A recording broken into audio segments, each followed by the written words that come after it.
السلام عليكم اعزائي المشاهدين، اهلا بيكم في فيديو جديد. النهارده معانا مراجعه مسلسل فايكنج فالهالا الموسم الثالث.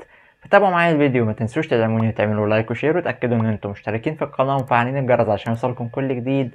ويلا بينا نبدا. بعد مرور 7 سنوات من احداث الموسم الثاني، يطمح هارالد في ان يصبح ملك النرويج، ويبحث ليف عن الارض الذهبيه، وتسعى فريدس لتأمين حياة سعيدة لشعبها. مع نهاية مسلسل فايكنج فالهالا بنهاية موسمه الثالث، هل كان ناجح ان هو يضع نفسه ضمن الافضل؟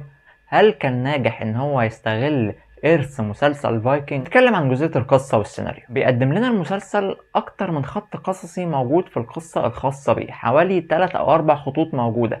كل خط هو ماشي بسكة لوحده، واحيانا الخطوط دي بتتقاطع مع بعضها، وده بيفيد بان المسلسل بيكون فيه احداث كتيرة. ده بيمنع الملل نوعا ما، وبيخليك ان انت قاعد ما بتحسش بالوقت طول ما بتتفرج، من كتر ما فيه احداث ياما موجودة فانت قاعد بتتفرج وبتستمتع يعني. ولكن زي ما له فايدة فهو له ضرر، ومن وجهة نظري الشخصية ان الضرر بتاعه اكتر من الفايدة بكتير. اوضح لكم وجهة نظري اكتر.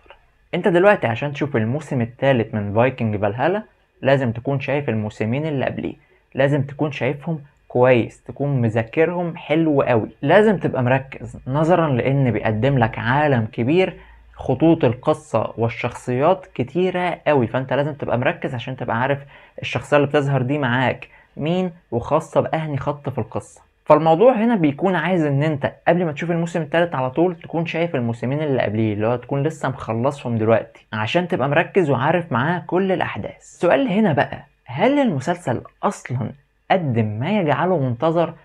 قدم الشيء اللي يخليك انت قاعد مستني الموسم الثالث بتاعه وترجع تراجع اول موسمين كمان عشان تبقى فاكر الاحداث بتاعته؟ بالنسبه لي هو ما قدمش الكلام ده. المسلسل ده كان منتظر في موسمه الاول فقط، بعد كده الناس فقدت اهتمامها بيه. حتى هتلاقي مراجعات كتيره جدا للموسم الاول بتاعه، لكن على الموسم الثاني مش هتلاقي له مراجعات ياما، نظرا ان الناس يعني ما بقتش اصلا مهتمه من ساعه ما شافت الموسم الاول، لان هو ما قدمش حاجه قويه، ما قدمش حاجه تضعه بين الافضل. هو قدم حاجه اللي هو تخليه مسلسل كويس بس مش اكتر. ولكن خلونا نتكلم عن بعض الاجابات اللي كانت موجوده. المسلسل قدم لنا الصراع السياسي بطريقه حقيقيه جدا وبطريقه واقعيه للغايه. من البدايه هو بيبين لك ان الموضوع صراع ديني موجود، ولكن هو بيوري لك في سرد قصته ان ازاي الناس واخده الصراع الديني ده غطا مش اكتر. هم لا يهمهم لا الصراع الديني ولا اي حاجه، هم بيحاربوا علشان يكبروا السلطة بتاعتهم، بيحاربوا عشان يقضوا على أعدائهم اللي بيهددوهم.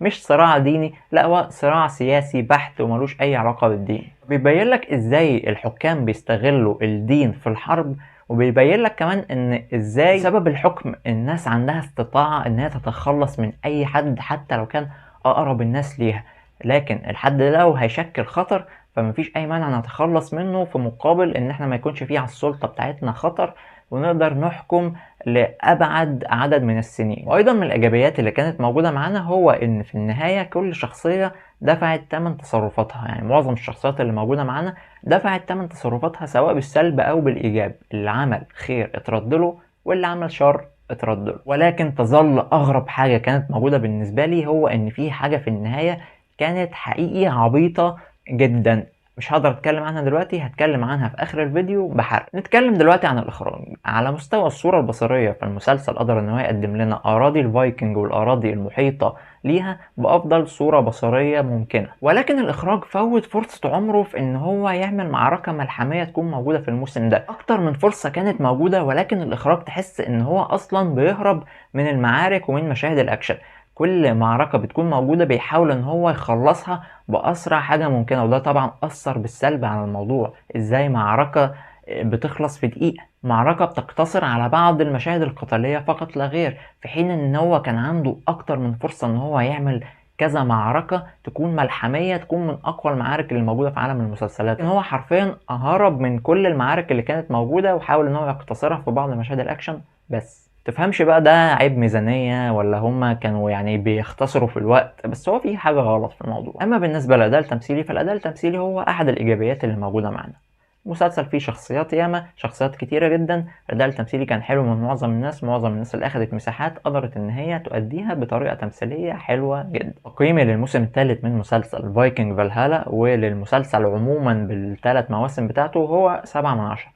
المسلسل حلو، ولكن هو فشل في انه يضع نفسه بين الافضل. يعني هو مسلسل كويس، المسلسل خلص خلاص بالثلاث مواسم بتوعه، وما اعتقدش ان اي حد هيتكلم عنه بعد كده، لان هو ما قدمش الحاجة اللي تخلي سيرته تيجي بعد كده. هو مسلسل حلو وانتهى وخلاص وانتهينا معاه. دلوقتي سريعا كده انا هتكلم عن نقطة عبيطة جدا حصلت في المسلسل، ولكن هتكون بحرق احداث، فلو مش عايز يتحرق لك اي حاجة فالفيديو بالنسبة لك كده انتهى. بتشوف في النهاية ان هارولد بيقدر ان هو يجيب جيش وبيروح علشان يطالب بحقه، ولكن في نفس الوقت بيكون في اجنس اللي هو برضه بيطالب بحقه في العرش. فبقى عندنا اتنين دلوقتي كل واحد فيهم بيطالب بحق. الناس بقى اللي بتحكم في الموضوع طبعا اختلفوا، ده يعني شوية بيأيدوا ده وشوية بيأيدوا التاني، فاللي هو هنعمل ايه؟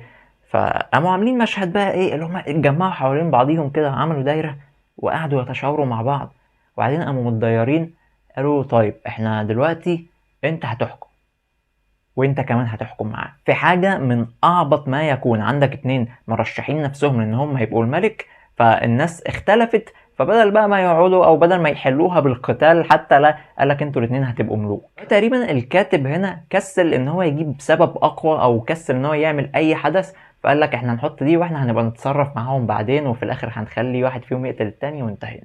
في قمة الكسل الكتابي بالنسبة لي، وحاجة أنا عن نفسي أول مرة أشوفها، إن ناس يختلفوا بين ملكين فيقولوا خلاص إحنا هنبقى أنتوا الاتنين ملوك يا جماعة، وإحنا هنبقى قابلين إن أنتوا تبقوا الاتنين ملوك.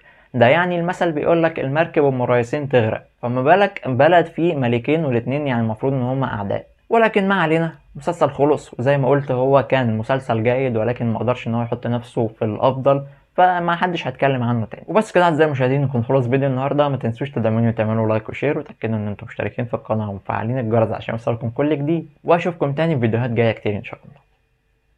سلام عليكم.